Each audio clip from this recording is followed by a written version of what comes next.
Hello everyone, welcome to the study with Mayank. मैं हूं आपका मयंक। हम लोगों की यहां पर क्लास 6 NCERT पॉलिटी की MCQ सीरीज चल रही है। आज आपका यहां पर अध्याय तीसरा है। यहां पर हम लोग सरकार क्या है इस अध्याय से संबंधित प्रश्नों को देखेंगे। तो चलिए स्टार्ट करते हैं आज का वीडियो। देखते हैं हमें क्या क्या डिस्कस करना है। यहाँ पर आज का पहला प्रश्न है, सरकार के 3 मुख्य अंग कौन से हैं? विधायिका, कार्यपालिका, न्यायपालिका, केंद्र, राज्य, स्थानीय निकाय, संसद, विधानसभा, पंचायत, राष्ट्रपति, प्रधानमंत्री, मुख्यमंत्री। जैसा कि आप लोग जानते हैं कि सरकार के 3 मुख्य अंग विधायिका, कार्यपालिका और न्यायपालिका हैं। तो सही आंसर है यहाँ पर ए वाला। दूसरा प्रश्न है, भारत में डाक, रेल और मुद्रा किस सरकार के अंतर्गत आती है? केंद्र सरकार, राज्य सरकार, स्थानीय सरकार, उपरोक्त सभी। देखिए, जब हम लोग पॉलिटी में आगे बढ़ेंगे तो हम लोग जानेंगे कि हमारे संविधान में 3 सूचियां हैं, जिसमें एक केंद्रीय सूची है, राज्य सूची है और समवर्ती सूची है। तो कुछ विषय जो हैं वो केंद्रीय सूची के विषय हैं, जिन पर कानून बनाने का हक केवल और केवल केंद्र सरकार का है। राज्य सूची वाले विषयों पर केवल राज्य सरकार नियम या कानून बना सकती है, और समवर्ती सूची वाले विषयों पर केंद्र और राज्य दोनों ही सरकारें कानून बना सकती हैं। तो यहाँ पर जो डाक, रेल और मुद्रा जो हैं, ये सभी केंद्रीय सूची के विषय हैं, यानी कि ये केंद्र सरकार के अंतर्गत आते हैं और केंद्र सरकार ही इनको लेकर कानून बना सकती है। तो यहाँ पर आपका सही आंसर है ए वाला। तीसरा प्रश्न है, पंचायत राज प्रणाली किस स्तर की सरकार का हिस्सा है? केंद्र सरकार, राज्य सरकार, स्थानीय सरकार, न्यायपालिका। पंचायती राज प्रणाली जो है ये स्थानीय सरकार का हिस्सा है। तो सही आंसर है सी वाला। चौथा प्रश्न है, कानून की व्याख्या करने और न्याय दिलाने का काम किसका है? विधायिका, कार्यपालिका, राष्ट्रपति, न्यायपालिका। जब किसी व्यक्ति के अधिकारों का हनन होता है या फिर ऐसा कोई टॉपिक होता है जिसकी व्याख्या बड़ी कठिन होती है या दुविधापूर्ण होती है, तो ऐसे में भारत का जो सर्वोच्च न्यायालय है वो व्याख्या करता है। तो कानून की व्याख्या करने या फिर न्याय दिलाने का काम जो है वो न्यायपालिका करती है। तो सही आंसर है डी वाला। पांचवा प्रश्न है, लोकतंत्र में सरकार किसके प्रति जवाबदेह होती है? राष्ट्रपति, प्रधानमंत्री, जनता, न्यायपालिका। जैसा कि आप लोग जानते हैं कि लोकतंत्र में लोग ही सरकार को चुनते हैं। तो यहाँ पर जो सरकार होती है वो जनता के प्रति जवाबदेह होती है। तो यहाँ पर आपका सही आंसर है सी वाला। राजतंत्र का उदाहरण कौन सा देश है? भारत, इंग्लैंड, सऊदी अरब, अमेरिका। देखिए, भारत एक लोकतांत्रिक देश है। इंग्लैंड जो है ये संवैधानिक राजतंत्र है। पूरी तरह से यहाँ पे राजतंत्र नहीं है, बल्कि संवैधानिक राजतंत्र है। अमेरिका भी एक लोकतांत्रिक देश है, जबकि सऊदी अरब जो है एक पूरी तरह से राजतांत्रिक देश का उदाहरण है। यहाँ पर राजा का शासन चलता है। तो यहाँ पर आपका सही आंसर है सी वाला। सातवां प्रश्न है, तेलंगाना भारत का 29वां राज्य कब बना? सन 2000, 2014, 2019, 2020। तेलंगाना भारत का 29वां राज्य सन 2014 में बना था। तो यहाँ पर आपका सही आंसर है बी वाला। आठवां प्रश्न है, 31 अक्टूबर 2019 को जम्मू और कश्मीर राज्य को कितने केंद्र शासित प्रदेशों में बांटा गया? 1, 2, 3, 4। 31 अक्टूबर 2019 को जम्मू कश्मीर राज्य को 2 केंद्र शासित प्रदेशों में डिवाइड किया गया। तो सही आंसर है यहाँ पर बी वाला। 9वां प्रश्न है, भारत में वर्तमान में कितने राज्य और केंद्र शासित प्रदेश हैं? 28 राज्य, 8 केंद्र शासित प्रदेश, 27 राज्य, 9 केंद्र शासित प्रदेश, 29 राज्य, 7 केंद्र शासित प्रदेश, 30 राज्य, 6 केंद्र शासित प्रदेश।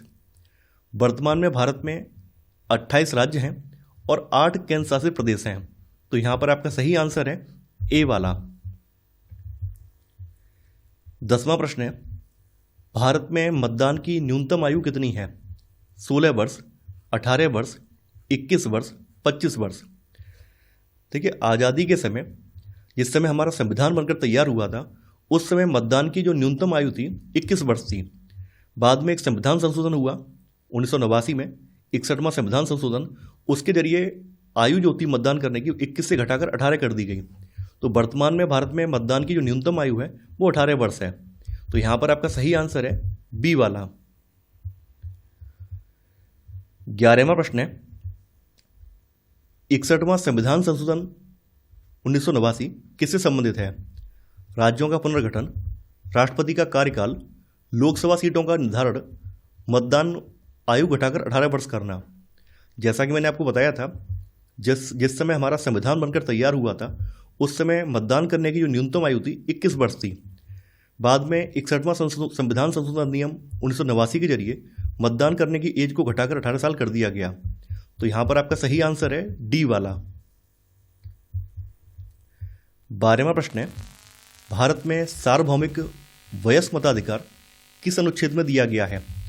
अनुच्छेद 324, अनुच्छेद 325, अनुच्छेद 326, अनुच्छेद 327। सार्वभौमिक वयस्क मताधिकार जो है अनुच्छेद 326 में वर्णित किया गया है। तो सही आंसर है आपका सी वाला। 13वां प्रश्न है, निम्न में से कौन सी सरकार जनता द्वारा चुनी जाती है? लोकतांत्रिक, तानाशाही, राजशाही, उपरोक्त सभी। लोकतांत्रिक सरकार को जनता चुनती है। तानाशाही का मतलब होता है कोई एक व्यक्ति सत्ता पर कब्जा जमा लेता है और मनमाने ढंग से शासन चलाता है। राजशाही का मतलब आप लोग जानते हैं कि राजा रानी का यहाँ शासन होता है और उनका वंश ही आगे का शासन संभालता है। तो यहाँ पर सरकार जो जनता के द्वारा चुनी जाती है वो लोकतांत्रिक सरकार कहलाती है। तो सही आंसर है यहाँ पर ए वाला। 14वां प्रश्न है, निम्न में से कौन सा विकल्प नागरिकों को सरकार या किसी व्यक्ति के द्वारा कानून का उल्लंघन करने पर सीधे न्यायिक सुरक्षा प्रदान करने का प्रमुख माध्यम है? एफआईआर दर्ज कराना और स्थानीय पुलिस से समाधान मांगना, संसद में प्रतिनिधि के माध्यम से शिकायत उठवाना, राजनेताओं को लिखकर सार्वजनिक दबाव बनाना, न्यायालय में याचिका या मामला दायर करना। देखिए, जैसा कि आप लोग जानते हैं, जब कोई व्यक्ति कानून का उल्लंघन करता है या आपके अधिकारों का हनन करता है तो आप क्या करते हैं? आप पुलिस के पास जाते हैं, वहाँ पर एफआईआर दर्ज कराते हैं। कई बार ऐसी परिस्थिति होती है कि पुलिस जो होती है नेताओं के दबाव में या पॉलिटिकल पार्टीज़ के दबाव में पुलिस एफआईआर नहीं लिखती है, आपकी कंप्लेंट को नहीं सुनती है। तो ऐसे में आप क्या करते हैं? आप न्यायपालिका की शरण में जाते हैं। तो यहाँ पे प्रश्न में जो है सीधे न्यायिक सुरक्षा की बात हो रही है और सीधे न्यायिक सुरक्षा प्रदान करने का जो राइट है या अधिकार है वो केवल न्यायालय के पास है। तो यहाँ पर सही आंसर है न्यायालय में याचिका या मामला दायर करना। तो सही आंसर है आपका डी वाला। भारत में सरकार किस स्तर पर कार्य करती है? राष्ट्रीय, राज्य, स्थानीय, उपरोक्त सभी। देखिए, भारत में त्रिस्तरीय प्रणाली अपनाई गई है, सेंट्रल गवर्नमेंट, स्टेट गवर्नमेंट और स्थानीय निकाय। तो हमारे यहाँ पर सरकार जो है तीनों ही स्तरों पर कार्य करती है, यानी राष्ट्रीय, राज्य और स्थानीय तीनों स्तरों पर कार्य करती है। तो सही आंसर है डी वाला, यानी उपरोक्त सभी। 16वां प्रश्न है, वह कौन सी संस्था है जिसके माध्यम से एक राजनीतिक इकाई अपने अधिकारों का प्रयोग करती है और अपने नागरिकों के कार्यों को नियंत्रित करती है? संसद, जनता, सरकार, मंत्रालय। देखिए, सरकार एक ऐसी संस्था है जिसके माध्यम से एक राजनीतिक इकाई अपने अधिकारों का प्रयोग करती है और अपने नागरिकों के कार्यों को नियंत्रित करती है। तो सही आंसर है आपका सी वाला। 17वां प्रश्न है, पूर्ववर्ती शासन व्यवस्थाओं में किन वर्गों को मताधिकार से वंचित नहीं रखा गया था? धनी पुरुष, गरीब, अशिक्षित, महिलाएं। पूर्ववर्ती शासन व्यवस्थाओं से अभिप्राय ऐसी शासन व्यवस्थाओं से है जहां पर शुरुआती दौर में लोकतंत्र स्थापित हुए थे। देखिए, शुरुआती दौर में जब यूरोप में लोकतंत्र स्थापित हुए थे कुछ देशों में, तो वहाँ पर बहुत ही सीमित वर्ग को सरकार चुनने का विकल्प दिया गया था। उसमें कुलीन वर्ग के लोग थे, पादरी वगैरह लोग थे या फिर धनाढ़ लोग थे, वो शामिल थे। उस समय गरीब या अशिक्षित या महिलाएं, उनको वोट देने का अधिकार नहीं मिला था। तो पूर्ववर्ती शासन व्यवस्थाओं में धनी पुरुषों को वोट देने का अधिकार तो था, लेकिन गरीब, अशिक्षित और जो महिलाएं थे इनको वोट देने का अधिकार नहीं था। तो यहां पर आपका सही आंसर है ए वाला। 18वां प्रश्न है, निम्नलिखित में से कौन सरकार की संस्था नहीं है? भारतीय रेलवे, रिलायंस कंपनी, सर्वोच्च न्यायालय, भारत पेट्रोलियम। जितने भी सरकारी संस्थान हैं वो सभी सरकार की संस्थाएं हैं, चाहे वो भारतीय रेलवे हो, सुप्रीम कोर्ट हो, भारत पेट्रोलियम हो, तो ये सभी सरकार की संस्थाएं हैं, तो सरकार की संस्थाएं हैं। जबकि रिलायंस कंपनी क्या है, एक प्राइवेट ऑर्गेनाइजेशन है, एक प्राइवेट कंपनी है, तो ये सरकार के अंडर में तो आती है लेकिन सरकार के पूरी तरह से अधीन नहीं है। सरकार से इसको लाइसेंस तो मिला है लेकिन सरकार इसको नियंत्रित नहीं कर रही है। तो यहाँ पर आपका सही आंसर है बी वाला, यानी कि रिलायंस कंपनी जो है सरकार की संस्था नहीं है। 19वां प्रश्न है, भारत और अमेरिका के बीच शांतिपूर्ण संबंध बनाए रखने का निर्णय किस स्तर की सरकार लेती है? केंद्रीय, राज्य, स्थानीय, उपरोक्त सभी। किन्हीं दो देशों के मध्य संबंध स्थापित करने का निर्णय जो है सेंट्रल गवर्नमेंट लेती है, तो ये केंद्रीय सरकार लेती है, केंद्रीय स्तर की सरकार ये निर्णय लेती है। तो सही आंसर है ए वाला। 20वां प्रश्न है, लोकतंत्र का सबसे बुनियादी परिणाम क्या है? महत्वपूर्ण निर्णय लेना, शक्तिशाली दमनकारी शासन, नागरिकों के प्रति जवाबदेही, लोगों की मनमानी। लोकतंत्र का सबसे बुनियादी परिणाम यही है कि यहाँ पर नागरिकों के प्रति जवाबदेही होती है, क्योंकि नागरिक ही अपने प्रतिनिधियों को चुनते हैं। तो यहाँ पर आपका सही आंसर है सी वाला। 21वां प्रश्न है, हरियाणा सरकार का स्तर क्या है? स्थानीय स्तर, राज्य स्तर, राष्ट्रीय स्तर या इनमें से कोई नहीं। देखिए, हरियाणा जो सरकार है ये राज्य स्तरीय सरकार है, तो यहाँ पर आपका सही आंसर है बी वाला। 22वां प्रश्न है, शहर, गांव या मोहल्ले में सरकार के स्तर को क्या कहा जाता है? स्थानीय स्तर, राज्य स्तर, राष्ट्रीय स्तर या इनमें से कोई नहीं। शहर, गांव या मोहल्ले में जो सरकार का स्तर होता है उसको स्थानीय स्तर की सरकार कहा जाता है, तो सही आंसर है यहां पर ए वाला। 23वां प्रश्न है, जिस सरकार में राजा या रानी के पास निर्णय लेने की शक्ति होती है उसे क्या कहते हैं? स्थानीय सरकार, राज्य सरकार, लोकतांत्रिक सरकार, राजतंत्री सरकार। देखिए, एक ऐसी सरकार जहां पर डिसीजन लेने की पावर राजा या रानी के पास है उसको राजतंत्रीय सरकार कहा जाता है, तो यहां पर आपका सही आंसर है डी वाला। 24वां प्रश्न है, सार्वभौमिक वयस्क मताधिकार क्या है?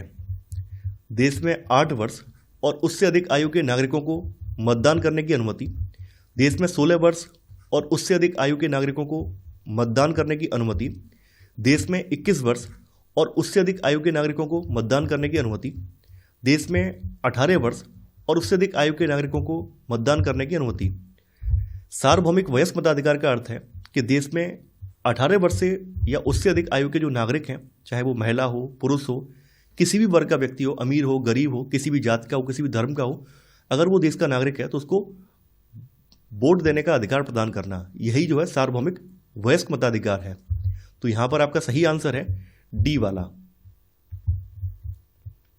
25वां प्रश्न है, सफरेज मूवमेंट किससे संबंधित है? स्वतंत्रता से, रोजगार से, महिला मताधिकार से, औद्योगिक क्रांति से। देखिए, जैसा कि आप लोग जानते हैं, शुरुआती दौर में जब कई देशों में लोकतंत्र स्थापित हुआ था उस समय वोट डालने का अधिकार केवल और केवल पुरुषों के हाथ में था, और वो भी सीमित वर्ग के हाथ में था, जिसमें कि धनी लोग थे, पढ़े लिखे लोग थे, कुलीन वर्ग के लोग थे। तो इन लोगों के पास वोट देने का अधिकार था। उस समय गरीब तबके के लोग हैं, मजदूर तबके के लोग हैं या महिलाएं हैं, ये सभी वोट डालने के अधिकार से वंचित रखे गए थे। बाद के समय में क्या कि सभी पुरुषों को अधिकार प्रदान कर दिया गया है, लेकिन महिलाओं को फिर भी अधिकार प्रदान नहीं किया गया था। तो समय के साथ साथ जब महिलाएं जागरूक हुई हैं, उन्होंने भी डिमांड की है कि वो भी किसी से कम नहीं है और उन्हें भी सरकार को चुनने का अवसर मिलना चाहिए। तो महिलाओं ने मताधिकार के पक्ष में जो आंदोलन चलाया था उसको अंग्रेजी में सफरेज मूवमेंट कहा जाता है। तो यहां पर आपका सही आंसर है महिला मताधिकार से। 26वां प्रश्न है, अमेरिकी महिलाओं को मतदान का अधिकार कब मिला? 1919, 1920, 1921, 1922। देखिए, 1920 में अमेरिकी महिलाओं को 19वें संविधान संशोधन के द्वारा यह अधिकार प्रदान किया गया था। तो यहां पर आपका सही आंसर है बी वाला। 27वां प्रश्न है, इंग्लैंड की महिलाओं को मतदान का अधिकार कब मिला? 1918, 1922, 1926, 1928। देखिए, इंग्लैंड में महिलाओं को जो मताधिकार है ये 2 चरणों में प्रदान किया गया है। एक तो पहला चरण जो है 1918 का है। इस चरण में क्या है कि 30 साल से अधिक उम्र की जो महिलाएं थी, केवल उन्हीं को सीमित मताधिकार प्रदान किया गया था। उनमें से कुछ चुनिंदा महिलाओं को मताधिकार प्रदान किया गया था, सभी महिलाएं इसमें शामिल नहीं थी। लेकिन बाद में 1928 में इन्होंने क्या किया है, 21 साल से ऊपर की सभी महिलाओं को इन्होंने वोट देने का अधिकार दे दिया है। तो इंग्लैंड की महिलाओं को मतदान का अधिकार जो है 1928 में मिला है। तो सही आंसर है यहाँ पर डी वाला। 28वां प्रश्न है, यदि कहीं कोई विवाद होता है या कोई अपराध होता है तो लोग न्याय के लिए कहाँ जाते हैं? न्यायालय, मंत्रालय, सचिवालय, संसद। देखिए, कोई विवाद होता है या कोई अपराध करता है तो लोग न्याय के लिए न्यायपालिका की शरण में जाते हैं, यानी कि न्यायालय में जाते हैं। तो सही आंसर है यहाँ पर ए वाला। 29वां प्रश्न है, लोकतांत्रिक सरकार को अन्य किस नाम से जाना जाता है? वैकल्पिक लोकतंत्र, प्रतिनिधि लोकतंत्र, भ्रष्ट लोकतंत्र, संभ्रांत तंत्र। देखिए, आज के समय में लोकतांत्रिक सरकार को प्रतिनिधि लोकतंत्र भी कहा जाता है। और प्रतिनिधि लोकतंत्र में लोग सीधे तौर पर भाग नहीं लेते हैं, बल्कि चुनाव की प्रक्रिया के माध्यम से अपने प्रतिनिधि को चुनते हैं, और वो प्रतिनिधि जो है इन लोगों की ओर से जाकर आगे डिसीजन लेते हैं। तो यहाँ पर आपका सही आंसर है बी वाला। 30वां प्रश्न है, सरकार के उत्तरदायित्वों से संबंधित निम्नलिखित कथनों पर विचार कीजिए। सरकार का काम देश की सीमाओं की सुरक्षा करना और दूसरे देशों से शांतिपूर्ण संबंध बनाए रखना है। यह देश के सभी नागरिकों को पर्याप्त भोजन और अच्छी स्वास्थ्य सुविधाएं सुनिश्चित करवाती है। प्राकृतिक आपदा के समय सरकारी पीड़ितों की सहायता करती है। न्याय के लिए लोग न्यायालय जाते हैं और यह सरकार का अंग नहीं है। आपको यहाँ बताना है कौन सा कथन सही है। देखिए, यहाँ पर पहला वाला कथन सही है। सरकार का काम जो है देश की सीमाओं की सुरक्षा करना है और दूसरे देशों के साथ शांतिपूर्ण संबंध बनाए रखना है। सरकार जो है देश के सभी नागरिकों को पर्याप्त भोजन और अच्छी स्वास्थ्य सुविधाएं सुनिश्चित करवाती है। प्राकृतिक आपदा के समय सरकार ही पीड़ितों की सहायता करती है। तो ये भी सही है। न्याय के लिए लोग न्यायालय जाते हैं और न्यायालय भी सरकार का अंग है। यहाँ पे लिखा है अंग नहीं है, तो चौथा वाला गलत हो जाएगा। यहाँ पर 1, 2 और 3 सही हैं। तो आंसर है आपका डी वाला, केवल 1, 2 और 3। 31वां प्रश्न है, कथन यहाँ पर दिया गया है, देश में विभिन्न निर्णय लेने व काम करने के लिए सरकार की जरूरत होती है। कारण क्या है? डाक, रेल, सड़क, पुल और स्वास्थ्य इत्यादि सेवाएं सरकार के महत्वपूर्ण कार्य हैं। ये बिल्कुल सही बात है कि देश को चलाने के लिए, नागरिकों को आधारभूत सुविधाएं प्रदान करने के लिए एक ऐसे संस्था की आवश्यकता होती है जो कि उनके कल्याण के लिए ये सब डिसीजन ले। तो देश में विभिन्न निर्णय लेने, काम करने के लिए सरकार की जरूरत होती है। तो यहाँ कथन 1 बिल्कुल सही है। यहाँ पे कारण भी सही है कि डाक, रेल, सड़क, पुल और स्वास्थ्य इत्यादि जो सेवाएं हैं ये सभी सरकार के महत्वपूर्ण कार्य हैं। तो यहाँ पर कथन और कारण दोनों ही सही हैं। तो आंसर है आपका ए वाला। ये कथन और कारण दोनों सही हैं और कथन जो है वो कारण जो है कथन की सही व्याख्या है। तो आंसर है आपका ए वाला। 32वां प्रश्न है, सरकार द्वारा लिए गए निर्णयों एवं उठाए गए कदमों के संदर्भ में निम्नलिखित कथनों पर विचार कीजिए। लोकतंत्र में लोग ही सरकार को यह शक्ति देते हैं और सरकार अपने द्वारा किए गए कामों के लिए जनता के प्रति जवाबदेह नहीं होती है। राजतंत्र में राजा या रानी के पास निर्णय लेने और सरकार चलाने की शक्ति होती है और वे अपने द्वारा किए गए कामों के लिए जनता के प्रति जवाबदेह होते हैं। आपको यहाँ बताना है कौन सा कथन आपका सही है। देखिए, जैसा कि आप लोग जानते हैं, लोकतंत्र में लोगों को ही सरकार को चुनने की शक्ति होती है। लोग जो हैं चुनाव के माध्यम से अपने अपने प्रतिनिधियों को चुनते हैं और बाद में प्रतिनिधि मिलकर सरकार बनाते हैं। तो ये सभी जो प्रतिनिधि हैं ये जनता के प्रति जवाबदेह होते हैं। यहाँ पे लिखा है जवाबदेह नहीं होते हैं, तो आपका पहला वाला स्टेटमेंट गलत हो जाएगा। राजतंत्र में क्या है? राजतंत्र में राजा या रानी के पास निर्णय लेने की शक्ति होती है और वो अपने मनमाने ढंग से काम करता है। राजा या रानी जो है जनता के प्रति जवाबदेह नहीं होते हैं। तो यहाँ पर आपका सेकंड वाला भी गलत है और पहला वाला भी गलत है। तो आंसर होगा आपका डी वाला। ना तो एक सही है और ना ही दूसरा, तो आंसर है आपका डी वाला। 33वां प्रश्न है, एक आदर्श लोकतंत्र के महत्वपूर्ण पहलुओं के संदर्भ में निम्नलिखित कथनों पर विचार कीजिए। लोकतंत्र में लोगों के पास अपने नेता को चुनने की शक्ति होती है। आज के समय में लोकतांत्रिक सरकार को प्राय प्रतिनिधि लोकतंत्र कहते हैं। प्रतिनिधि लोकतंत्र में लोग सीधे भाग लेकर सरकार के निर्णयों में योगदान करते हैं। आदर्श लोकतंत्र वही माना जाता है जिसमें शिक्षित नागरिकों को वोट देने का अधिकार हो। आपको यहाँ बताना है कौन सा कथन असत्य है, यानी इनमें से गलत कौन सा है। देखिए, यहाँ पर पहला वाला कथन बिल्कुल सही है कि लोकतंत्र में लोगों के पास अपने नेता को चुनने की शक्ति होती है, तो यहाँ पर ये वाला सही है। और आज के समय में लोकतांत्रिक जो सरकारें हैं इनको प्राय प्रतिनिधि लोकतंत्र कहते हैं। ऐसा इसलिए कहते हैं कि लोग सरकार सीधे तौर पर नहीं चलाते हैं, बल्कि लोग चुनाव के माध्यम से अपने प्रतिनिधियों का चुनाव करते हैं और वही प्रतिनिधि जो है इन लोगों की ओर से जाके सरकार में डिसीजन लेते हैं। तो यहाँ पर आपका सेकंड वाला सही है, थर्ड वाला गलत है। यहाँ पे लिखा है प्रतिनिधि लोकतंत्र में लोग सीधे भाग लेकर सरकार के निर्णयों में योगदान करते नहीं। यहाँ पे क्या करते हैं, लोग अपने अपने प्रतिनिधियों का चुनाव करते हैं और वो प्रतिनिधि जो है सरकार में जाकर इन लोगों की ओर से डिसीजन लेते हैं। तो यहाँ पर आपका थर्ड वाला गलत हो जाएगा। आदर्श लोकतंत्र वही माना जाता है जहाँ पर वोट देने का अधिकार सार्वभौमिक वयस्क मताधिकार हो, यानी कि जो भी एक एज फिक्स की गई है उस एज से ऊपर के सभी जो नागरिक हैं, चाहे वो महिला हो या पुरुष हो, किसी भी जाति, धर्म, लिंग या किसी भी पृष्ठभूमि से आता हो, उसको वोट देने का अधिकार मिले, केवल शिक्षित नागरिकों को ही ना हो। तो यहाँ पर चौथा वाला भी गलत हो जाएगा। यहाँ पर लिखा हुआ है कि आदर्श लोकतंत्र वही माना जाता है जिसमें शिक्षित नागरिकों को वोट देने का अधिकार हो। नहीं, आदर्श लोकतंत्र वो माना जाता है जहाँ पे सार्वभौमिक वयस्क मताधिकार हो। तो हमारे यहाँ आप लोग जानते हैं कि वर्तमान में 18 साल या उससे ऊपर का कोई भी व्यक्ति जो है, जो भारत का नागरिक है, वो वोट दे सकता है।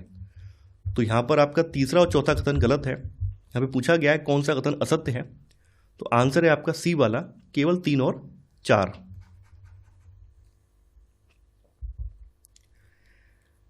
चौंतीसवां प्रश्न है, दुनिया भर में लोकतंत्र को सार्थक और सभी वयस्कों की इसमें सहभागिता करवाने के संदर्भ में चले आंदोलनों के संदर्भ में निम्नलिखित कथनों में से कौन सा असत्य है। यहाँ पे बताना है कौन सा इसमें से गलत है। शुरुआती दौर में रूढ़िबद्ध धारणाओं के चलते महिलाओं को लोकतंत्र में वोट देने का अधिकार नहीं दिया गया। यूरोप और अमेरिका में महिलाओं ने लोकतंत्र में वोट डालने के अधिकार के लिए आंदोलन चलाया, जिसे सफरेज मूवमेंट के नाम से जाना जाता है। अमेरिका में औरतों को वोट देने का अधिकार 1920 में, जबकि इंग्लैंड में 1928 में मिला। भारत में आज़ादी से पहले सार्वभौम वयस्क मताधिकार को लागू करवाने के लिए जवाहरलाल नेहरू ने 1931 में अपनी यंग इंडिया पत्रिका में लेख लिखा। देखिए, पहला वाला कथन बिल्कुल सही है। स्टार्टिंग में रूढ़िबद्ध धारणाओं के चलते, महिलाओं के प्रति नकारात्मक दृष्टिकोण होने के चलते उनको लोकतंत्र में वोट देने का अधिकार नहीं मिला था। यूरोप और अमेरिका जैसे देशों में महिलाओं ने मतदान का अधिकार प्राप्त करने के लिए एक लंबा संघर्ष किया, एक आंदोलन चलाया, जिसे सफरेज मूवमेंट के नाम से जाना जाता है। अमेरिका में औरतों को वोट देने का अधिकार 1920 में, जबकि इंग्लैंड में ये 1928 में मिला है। भारत में आज़ादी से पहले भी सभी नागरिकों को सार्वभौम वयस्क मताधिकार के तहत शामिल नहीं किया गया था। केवल कुछ चुनिंदा वर्गों के लोग ही शामिल थे। इस बात की आलोचना कई लोगों ने भी की है। तो एक पत्रिका है यंग इंडिया पत्रिका, जो कि महात्मा गांधी जी की पत्रिका थी। इस पत्रिका में 1931 में महात्मा गांधी जी ने एक लेख लिखा था और ब्रिटिश सरकार की आलोचना की थी और ये डिमांड की थी कि सार्वभौम वयस्क मताधिकार लागू किया जाए। तो यहाँ पर आपका डी वाला गलत हो जाएगा, क्योंकि ये जवाहरलाल नेहरू ने इसमें लेख नहीं लिखा था, बल्कि महात्मा गांधी ने सार्वभौमिक वयस्क मताधिकार के फेवर में लेख लिखा था। तो आपका सही आंसर है यहाँ पर डी वाला। 35वां प्रश्न है, आंध्र प्रदेश राज्य पुनर्गठन के बाद 2 जून 2014 को तेलंगाना भारत का राज्य बना। 27वां, 28वां, 29वां, 30वां। जैसा कि आप लोग जानते हैं, तेलंगाना राज्य का निर्माण जो है आंध्र प्रदेश राज्य के कुछ हिस्सों को जोड़कर किया गया है। तो आंध्र प्रदेश राज्य का पुनर्गठन जो है 2014 में हुआ था और इसी से निकालकर तेलंगाना बना है, जो कि भारत का 29वां राज्य है। तो यहाँ पर आपका सही आंसर है सी वाला। 36वां प्रश्न है, जम्मू और कश्मीर राज्य का पुनर्गठन कब किया गया? 31 अक्टूबर 2017, 31 अक्टूबर 2018, 31 अक्टूबर 2019, 31 अक्टूबर 2020। देखिए, जम्मू कश्मीर राज्य का जो पुनर्गठन है ये 31 अक्टूबर 2019 को किया गया था। तो यहाँ पर आपका सही आंसर है सी वाला। आप लोग जानते होंगे 31 अक्टूबर 2019 को जम्मू कश्मीर पुनर्गठन अधिनियम पारित हुआ था और इसके जरिए इसको 2 अलग अलग केंद्र शासित प्रदेशों में डिवाइड कर दिया गया था, जम्मू कश्मीर और लद्दाख में। तो यहाँ पर आपका सही आंसर है सी वाला। लद्दाख को केंद्र शासित प्रदेश का दर्जा कब दिया गया? 2014, 2016, 2018, 2019। जैसा कि आप लोग जानते हैं, पहले लद्दाख जो था जम्मू कश्मीर राज्य के अधीन ही आता था, लेकिन जब 31 अक्टूबर 2019 को जम्मू और कश्मीर पुनर्गठन अधिनियम पारित हुआ है और इसको जब डिवाइड कर दिया गया है तो 2019 में ही लद्दाख को केंद्र शासित प्रदेश का दर्जा भी मिल गया है। तो यहाँ पर आपका सही आंसर है डी वाला, यानी 2019। 38वां प्रश्न है, कथन सरकार कानूनों का निर्माण करती है, कारण कानूनों का पालन जनता की इच्छा पर निर्भर करता है। आपको यहाँ पर कूट की सहायता से सही उत्तर का चयन करना है।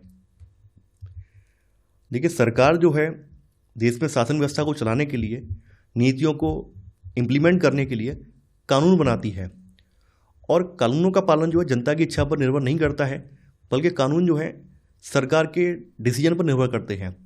कुछ कानून जो है बाध्यकारी टाइप के होते हैं जो कि सभी को मान्य नहीं होते हैं। जैसे कि अगर आपको कार या बाइक चलानी है तो आपको जो है एक नियत एज जो कि 18 साल है, 18 साल या इससे ऊपर की एज होनी चाहिए, तभी आपका ड्राइविंग लाइसेंस बनेगा। और ड्राइविंग्स के कुछ बेसिक नियम या कॉन्सेप्ट जो है आपके माइंड में क्लियर होने चाहिए, तभी आप कार या बाइक का लाइसेंस आप प्राप्त कर सकते हैं। तो यहाँ पर कानूनों का जो पालन है वो मनमानी तरीके से नहीं होता है, बल्कि सरकार बाध्यकारी ढंग से भी इनको लागू कराती है। अगर कोई व्यक्ति कानून का उल्लंघन करता है तो दंडित भी किया जाता है, उसको सजा भी मिलती है, पेनल्टी भी भुगतनी पड़ती है। तो यहाँ पर कथन तो सही है लेकिन कारण गलत है, तो आपका सही आंसर होगा सी वाला। कथन ए सही है किंतु कारण आर गलत है, तो आंसर है आपका सी वाला। 39वां प्रश्न है, कथन लोकतांत्रिक सरकार को प्राय प्रतिनिधि लोकतंत्र कहा जाता है, कारण प्रतिनिधि लोकतंत्र में लोग सीधे भाग लेते हैं। आपको यहाँ पर कूट की सहायता से सही उत्तर का चयन करना है। तो जैसा कि आप लोग जानते हैं कि लोकतांत्रिक सरकार को प्राय प्रतिनिधि लोकतंत्र कहा जाता है क्योंकि लोग लोकतंत्र में सीधे भाग न लेकर अपने प्रतिनिधियों का चुनाव करते हैं और वो प्रतिनिधि जो है इन लोगों की तरफ से जाकर डिसीजन लेते हैं। तो यहाँ पर कथन तो सही है लेकिन कारण गलत है, तो आपका आंसर होगा यहाँ पर सी वाला, यानी कथन ए सही है किंतु कारण गलत है, तो आंसर है आपका सी वाला। 40वां प्रश्न है, किसने कहा था कि मैं यह विचार सहन नहीं कर सकता कि जिस आदमी के पास संपत्ति है वह वोट दे सकता है, लेकिन वह आदमी जिसके पास चरित्र है पर संपत्ति या शिक्षा नहीं, वह वोट नहीं दे सकता। तो ये किसका कथन है? महात्मा गांधी, सुभाष चंद्र बोस, वल्लभ भाई पटेल, बी.आर. अम्बेडकर। देखिए, ये जो कथन है ये महात्मा गांधी ने अपनी पत्रिका है यंग इंडिया पत्रिका, इसमें 1931 में ये लेख लिखा था, जिसमें कि सार्वभौमिक वयस्क मताधिकार के फेवर में उन्होंने ये लेख लिखा था। तो महात्मा गांधी का ये स्टेटमेंट है, तो सही आंसर है यहाँ पर ए वाला, नहीं महात्मा गांधी। 41वां प्रश्न है, यंग इंडिया पत्रिका के संपादक कौन थे? दादा भाई नौरोजी, महात्मा गांधी, लाला हरदयाल, मोतीलाल नेहरू। यंग इंडिया पत्रिका के संपादक महात्मा गांधी थे, तो सही आंसर है आपका बी वाला। 42वां प्रश्न है, कथन सरकार अपने कार्यों का संचालन कई स्तरों पर करती है, कारण स्तरों की विभिन्नता देश के सर्वांगीण विकास में बाधक है। आपको यहाँ पर कूट की सहायता से सही उत्तर का चयन करना है। देखिए, जैसा कि आप लोग जानते हैं, देश में संसाधनों के नियंत्रण और देश की जो सीमा की सुरक्षा है, इसकी जिम्मेदारी सरकार के ऊपर होती है और सरकार कई स्तरों पर ये काम करती है। एक तो इसको देश की सुरक्षा भी करनी है और देश में जो संसाधनों का बंटवारा है वो भी प्रॉपर तरीके से करना है, ताकि ऐसा ना हो कि देश में असमानता व्याप्त हो, है ना, सभी लोगों को समान अधिकार मिले। तो सरकार इसके लिए कई स्तरों पर काम करती है, स्थानीय स्तर पर भी करती है, राज्य स्तर पर करती है और केंद्रीय स्तर पर करती है, ताकि किसी भी स्तर से कोई भी व्यक्ति छूट ना जाए, विकास की धारा से कोई व्यक्ति अछूता ना रह जाए। तो यहाँ पर आपका कथन तो सही है लेकिन यहाँ पे कारण गलत है, यानी स्तरों की जो विभिन्नता है ये देश के सर्वांगीण विकास में बाधक नहीं है, बल्कि ये सहायक है, ये हेल्प करती है, ताकि सभी स्तरों के लोग जो हैं सरकार से जुड़ पाएँ और देश के विकास में कंधे से कंधा मिलाकर साथ चल पाएँ। तो यहाँ पर आपका सही आंसर होगा सी वाला, यानी कथन सही है किंतु कारण गलत है। तो ये था हमारा आज का वीडियो। आई होप आपको आज का वीडियो पसंद आया होगा। देखिए, जैसा कि मैं आपको हर लेक्चर में बताता हूँ कि अब आपको नोट्स बनाने की आवश्यकता नहीं है। आप लोग हमारे टेलीग्राम चैनल से जुड़कर वहाँ से नोट्स को परचेज कर सकते हैं आपको नोट्स के साथ साथ उसमें ये MCQ प्रश्नों की जो सीरीज है ये भी साथ में देखने को मिल जाएगी। तो इससे आपके समय की बचत भी होगी और आपको एक प्रॉपर नोट्स और टेस्ट सीरीज भी मिल जाएगी। तो मैं आशा करता हूँ कि आपको सीरीज पसंद आ रही होगी। तो आज के लिए इतना ही। Thanks for watching. जय हिंद।